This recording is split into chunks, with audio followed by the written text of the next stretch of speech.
So welcome back to my channel. So for today's video, syempre tuturuan ko po kayo kung paano ba magiging achiever or magiging positive mindset.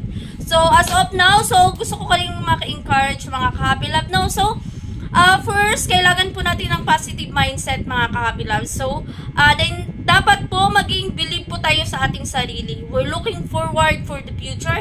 And then syempre kailangan po nating sasabihin sa ating sarili na we believe ourselves. Kakayanin po natin ang lahat ng bagay, 'di ba?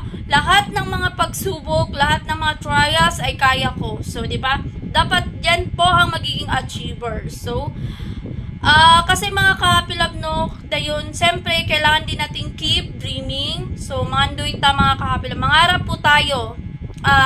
Wala pong masamang mangarap. Dapat din po may gawin tayo para ma-achieve natin. So, yun ba? So, wala pong masama na mangarap ka na gusto ko ng ganitong bahay, gusto ko ng kotse. 'Di ba? Normal lang po yan. So, mas na-inspired ako mga ka-happy love, no, nga malaki yung pangarap mo sa buhay. 'Di ba? Siyempre, matutupad din yan ang pangarap kung may action or may gagawin tayo, 'di ba? Kasi ang yung pagiging success ay hindi po siya lalapit sa atin. So, tayo po ang hahanap at tayo po ang gagawa kung paano ang process ng pagiging success sa buhay.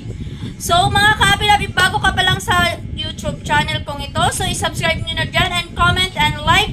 Kung ini may additional opinion kayo, so please comment po kayo dyan sa baba. And then, syempre, please follow for more video, mga ka-happy love. So, yan lang po masasabi ko sa inyo. Kailangan po natin isipin sa ating sarili na kaya natin, 'di ba? Kaya nating gawin 'to, 'di ba? Magtatapos ako nito ng pag-aaral, magiging successful ako, magiging katulad ako nila, magkaroon ako ng bahay. So dapat i-claim niyo po 'yan. I-claim niyo po 'yan mga ka-happy love dahil dahil 'yun ang pursue natin. Doon tayo na-encourage na magpatuloy at lumaban, 'di ba? Gumawa ng paraan para mas maging katulad nila. So, yan po ang nakaka-challenge sa atin dahil pag naabot mo yan, sobrang nakaka-amaze.